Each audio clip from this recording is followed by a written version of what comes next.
Support for the Capital Connection comes from New York State United Teachers, working to support students, educators, and public schools as the center of their communities with the Public Schools Unite Us initiative. And United University Professions, representing 37,000 academic and professional employees at SUNY campuses and teaching hospitals across New York State. Frederick E. Cole, President, uupinfo.org.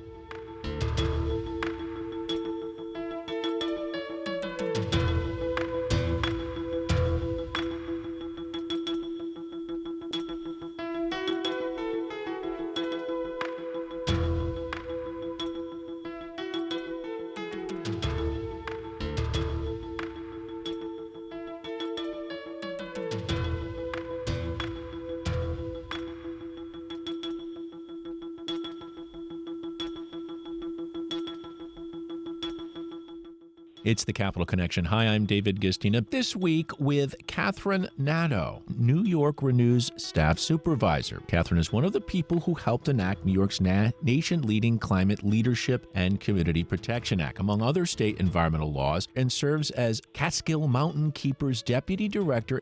You can find out more at nyrenews.org or catskillmountainkeeper.org. We're going to talk about all of that and much more, but first, we welcome to the Capital Connection for the first time, Katherine Nadeau. Welcome, Katherine. Thank you so much, David. I'm delighted to be here. Now, let's explain to our listeners what New York Renews is, what the organization is, who are its partners and membership, and what it has been doing and what it's trying to do in New York. Thank you so much. So, New York Renews is a unique coalition. We are the state's largest climate justice coalition. We are made up of more than 360 organizations in every corner of the state. And we've been working together for nearly a decade and have passed nation-leading laws, including the Climate Leadership and Community Protection Act, which has set the stage for climate action in New York State and set the example for climate action throughout the country. Katherine, what is the Climate Leadership and Community Protection Act? What does it do? Absolutely. So the Climate Leadership and Community Protection Act is New York State's hallmark law. And what it does is it sets targets for New York State to reach zero greenhouse gas emissions with renewable energy in every economic sector by 2050.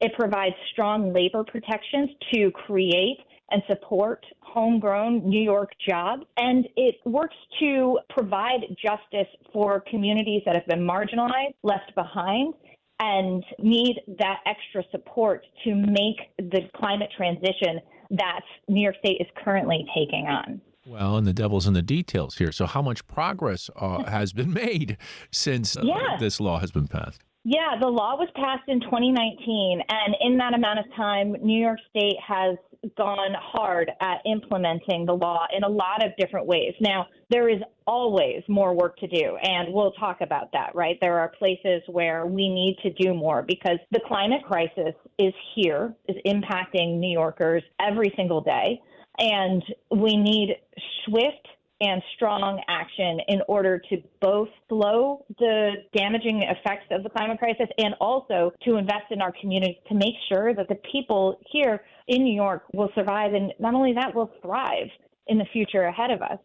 So there's a lot more to be done. But in the time since the law was passed, since 2019, we've made great progress. Just this past year, the state has come out with a plan called the Scoping Plan, which sets the stage for how we need to move forward with this transition, both in reducing our greenhouse gases and in increasing the amount of money we're putting into communities throughout the state to make this transition, to do the nuts and bolts work of actually transitioning our economy, which means moving to remove fossil fuels, gas and oil from buildings, to remove fossil fuel burning from transportation, and all of the different opportunities and challenges that come along with that. So we have this plan that came out, and now the state is moving forward on drafting regulations to actually start making this plan a reality. And we're also moving forward with investments. We're moving forward with putting money into communities and into programs that are going to allow us to do all of this great work.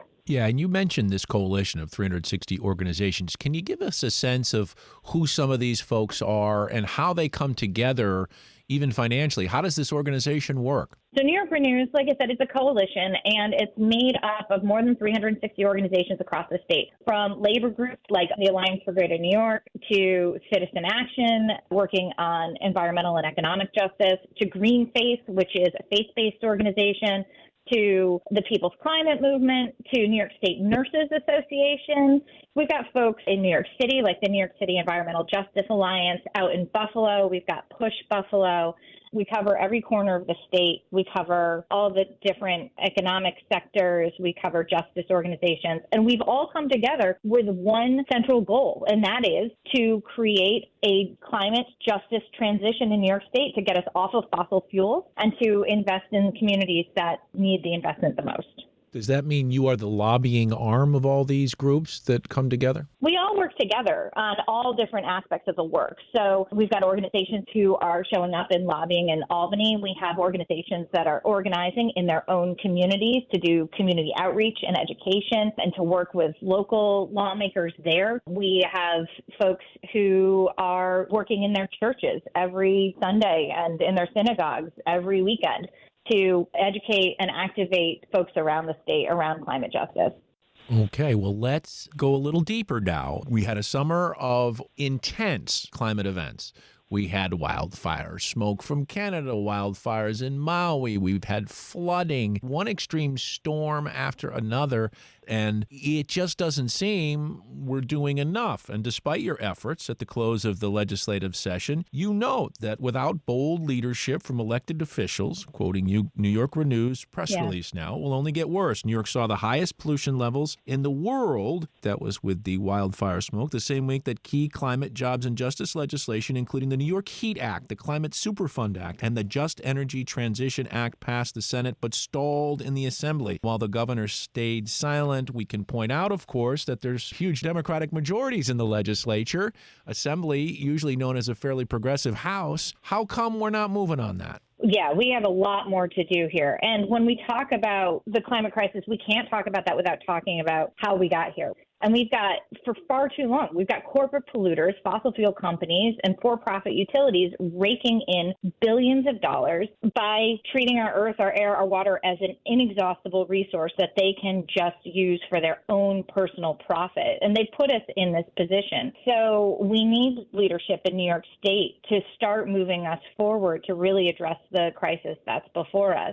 So that's what New York Renews is going to be working on in this coming legislative session with the Climate, Jobs, and Justice package. Last session, we had key pieces of legislation that had tremendous support in the legislature. They should have passed last year, and we're committed to advancing them in 2024 and making sure that they're signed by the governor. And these bills, like you said, they include the New York Home Energy Affordable Transition Act, which is called New York Heat, the Climate Change Superfund Act, and the Just Energy Transition Act. And these three bills are bills that are going to move New York State in the direction we need to go in. We need to, first of all, make polluters pay. Again, these companies are making money hand over fist at our community's expense. For example, in the first 3 months of 2023, ExxonMobil's profits rose to $11.34 billion. Chevron brought in a record $6.5 billion in profits, and that's at our expense. They're dumping their pollution into New York State communities while continuing to just rake in the money. So the Climate Change Superfund Act will hold these polluters accountable and hold them responsible for this pollution and for the damage that they've caused.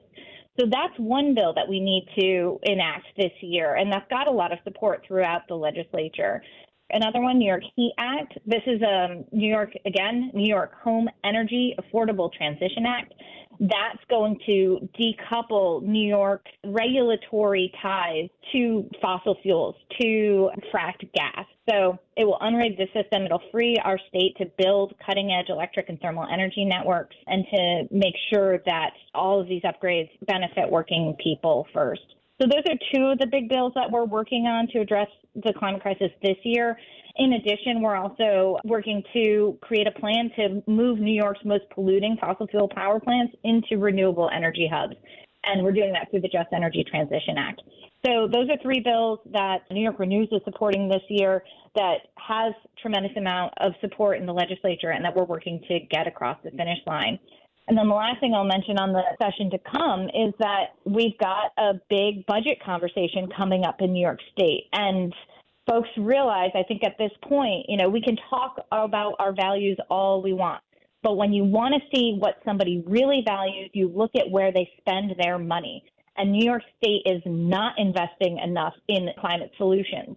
Everyone agrees that we need exponentially more investment. The governor's office agrees, the state agencies agree, NYSERDA agrees, and advocates agree. We need at least $10 to $25 billion a year investment. The New York State is working right now to draft regulations that are going to create a system that will cap greenhouse gas emissions and drive investments into funding for climate solutions. But we cannot wait for those regulations. We need to start investing right away. We need to do that in this budget cycle. And we've got projects that are ready across the state to get off the ground that will help make air cleaner, people's homes more comfortable, warmer in the winter, cooler in the summer, and help to reduce greenhouse gases all at the same time. We need those investments. So for a New York Renew's perspective, those are four big pieces we're looking at. We're speaking with Katherine Nadeau, who is with New York Renews, as well as Deputy Director of Catskill Mountain Keeper, and we're talking about the environment. We learn, of course, that this summer was the hottest summer on record. I mean, I don't think there's any question now that the climate situation is dire. Now, when I spoke with the head of the state Republican Party, Ed Cox, I've also spoken with both minority leaders in the Assembly and the state Senate, and I asked them about climate change. And almost in equal measure, they talk about how it's too little. New York stands not to benefit financially if we do this because it would require a whole plan from the federal government. And so basically, we shouldn't be participating in this. But yet there's this whole piece, which is jobs. In fact, we have a $4.2 billion environmental bond Green Jobs Act that was passed. And yet, in order to get this done, don't we need cooperation from the other party? Oh, yes, absolutely. We need a big tent, right? The only way we're going to address a big challenge like the climate crisis is if everybody is working in the same direction. So we absolutely need all of our legislators to support investments and to support programs that are going to reduce greenhouse gas emissions while they make New Yorkers air cleaner to breathe, water cleaner to drink, and make our homes, again, more comfortable and healthier. All of this is completely within reach. We need to start working to get there. And to people who think or say New York is too small or that we can't possibly make a difference, that is flat out wrong. And a lot of this messaging that we see is coming directly from the fossil fuel companies who stand to benefit from the status quo, who stand to benefit from New Yorkers continuing to throw our hard-earned cash into these fossil fuels, which are killing us. So that line of reasoning is absolutely invalid. New York moves markets. When we set up programs and laws that are strong here to create climate justice, to support low-income New Yorkers, to support Black and brown communities as we move into a just, equitable, and climate-friendly future, we are leading the nation. And we have seen evidence of this time and time again. When you look at President Biden and the federal government's Justice 40 initiative, this was an initiative that was modeled on New York State's landmark Climate Leadership and Community Protection Act. So to the naysayers, all I can say is please think hard about where this message has come from, who benefits when we repeat these lies, and come on board and start working for a clean future for our families, for our kids, and for their kids, because that is what we need. We need everybody working towards climate jobs and justice. And when we create climate solutions, we create jobs. It is as simple as that. We're putting New Yorkers to work. Let me quote your own report from June that says, fully funding the Climate and Community Protection Fund would, along with the state's newly created Climate Action Fund, CAF, create more than 90,000 jobs across New York State. I'm sure you're putting those reports in the hands of legislators. We absolutely are. And these are family-sustaining jobs. These are jobs that support our communities. And, whenever you're building something, you're hiring people, right? You're putting people to work. And when we are talking about investing in people's homes by providing things like retrofits, like providing more insulation by removing asbestos, removing lead, and providing a tighter home that holds on to warm air in the winter, holds on to cool air in the summer. Those are New York jobs that we're creating, those workers that go in to do that work. When we are building clean energy solutions, when we're building solar, when we're building wind, when we're building thermal energy networks, those are New York jobs. And so that's what this comes down to. We can create more than 90,000 jobs. We can do it here at home. And we can do it while making our air cleaner, providing ourselves with cleaner drinking water, and healthier communities. So this is a fantastic opportunity for all New Yorkers to help address the issues that are plaguing us. You're hearing the voice of Katherine Nadeau of New York Renews. They're a coalition of groups looking to right the ship when it comes to the environment and climate change, specifically in New York. Now, the issue for me is, and this always comes down to this, particularly when you look at something like trying to clean up spaces or identify those polluted spaces to clean up. And this has been a problem in states all across the country and the federal government time and time again. My over 30 years experience covering New York State government and politics, one of the things that often gets lost in all of this is enforcement. We can pass all the regulation and rules we want, but where are the bodies on the ground doing the work? Yeah, follow through, enforcement, and we call it implementation, but it's all really the same thing. Turning these laws into action is going to take a robust state workforce, frankly. We need more investment at the Department of Environmental Conservation to make sure that they've got the staff they need to put these laws into action. We need staff at the New York State Energy Research and Development Authority, which people call NYSERDA. Those are staff that are working to put clean energy solutions to work. So all of these need tremendous investment. The DEC especially has been underinvested in for decades. And so when we look towards the state budget, that's another place where we can see real action on this and where we need Governor Hochul to step up and, invest in the state and invest in the people who are doing the work. By the way, I want to go back to the Environmental Bond Act for a minute. That's a lot of money, $4.2 billion. Are you able to take advantage of that? How does those funds now get used? Yeah, so the Environmental Bond Act was a $4.2 billion investment that New Yorkers went to the polls and overwhelmingly supported. We voted directly to invest this type of money into shovel-in-the-ground projects across New York State. Over $1 billion of those dollars is going to go directly to climate projects, and that is fantastic. We need those investments to start moving forward.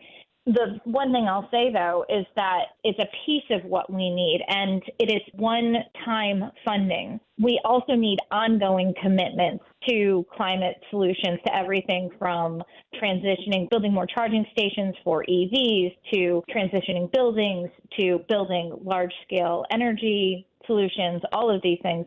Those are ongoing commitments that we need as well. So while the Bond Act was absolutely amazing and it demonstrated overwhelming support for environmental funding across party lines and across New York State, we still need the state legislature and the governor to commit to funding in the budget every single year.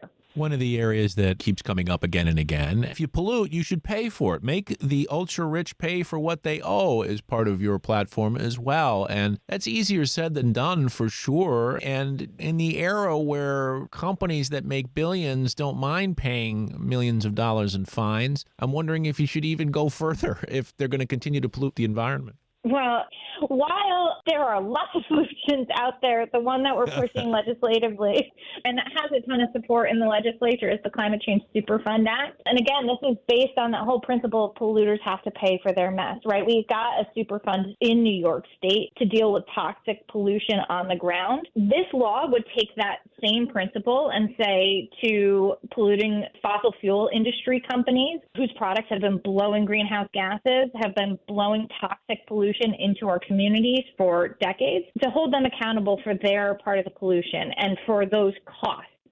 And so the Climate Superfund Act will make corporate polluters pay for their toxic pollution and not New Yorkers.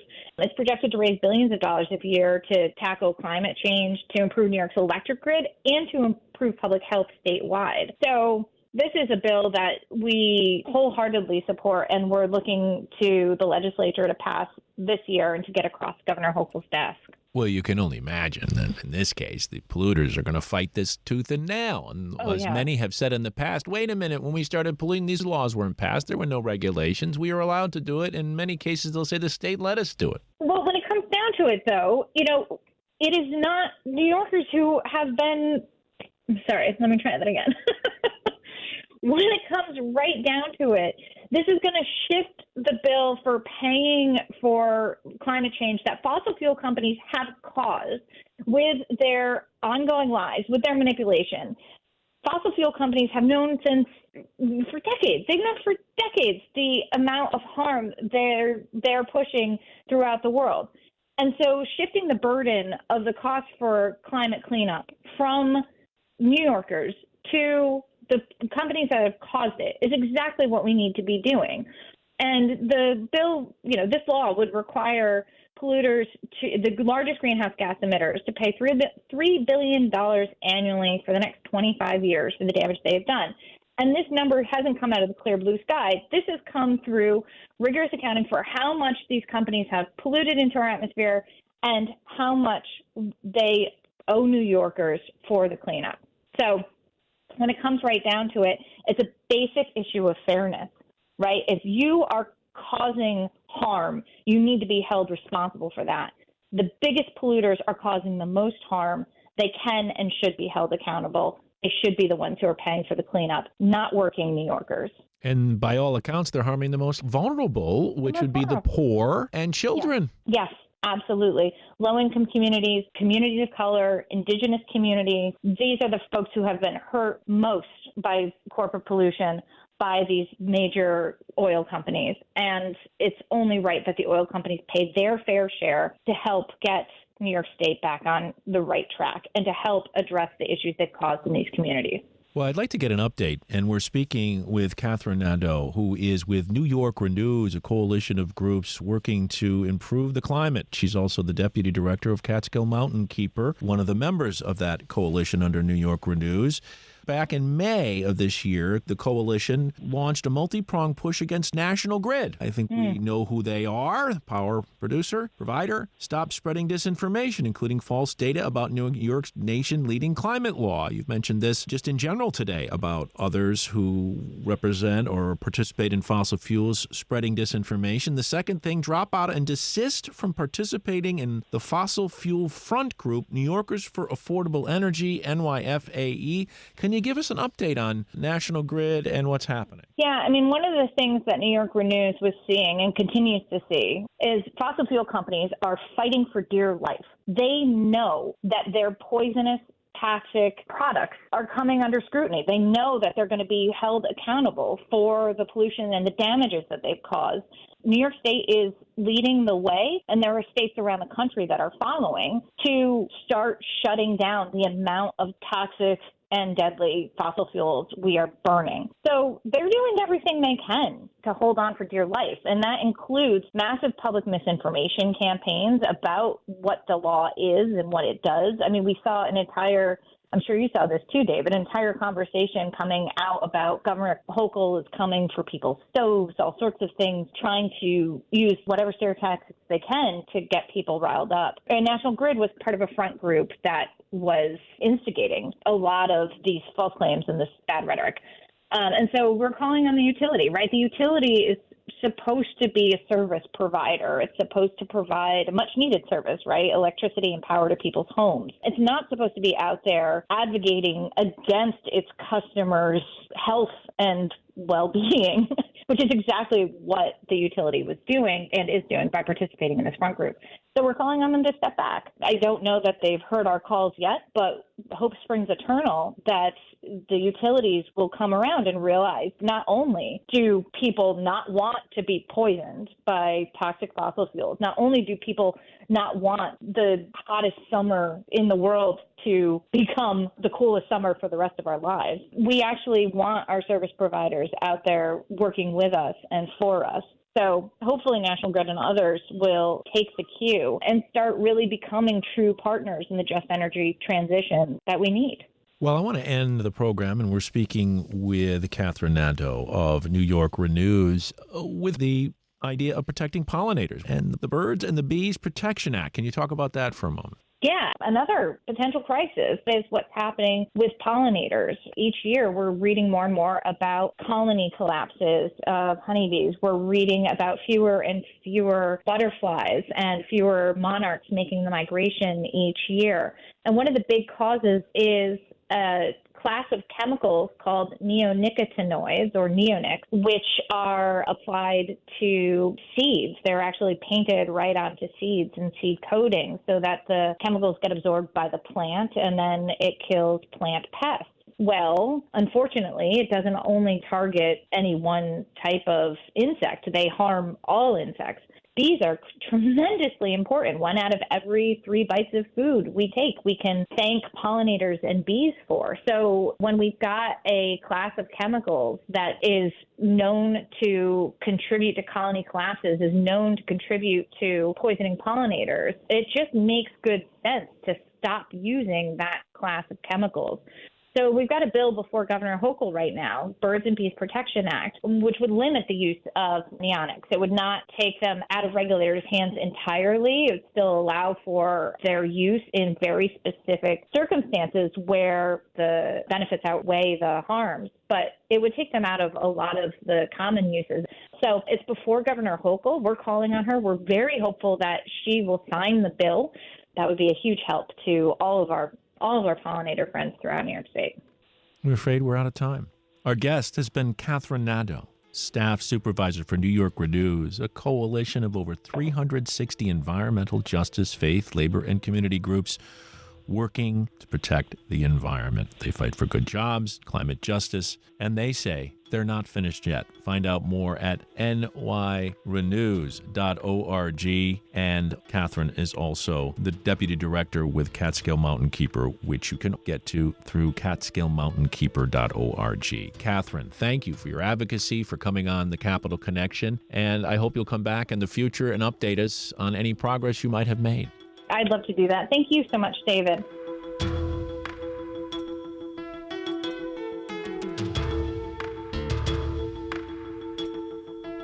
Support for the Capital Connection comes from New York State United Teachers, working to support students, educators, and public schools as the center of their communities through the Public Schools Unite Us initiative.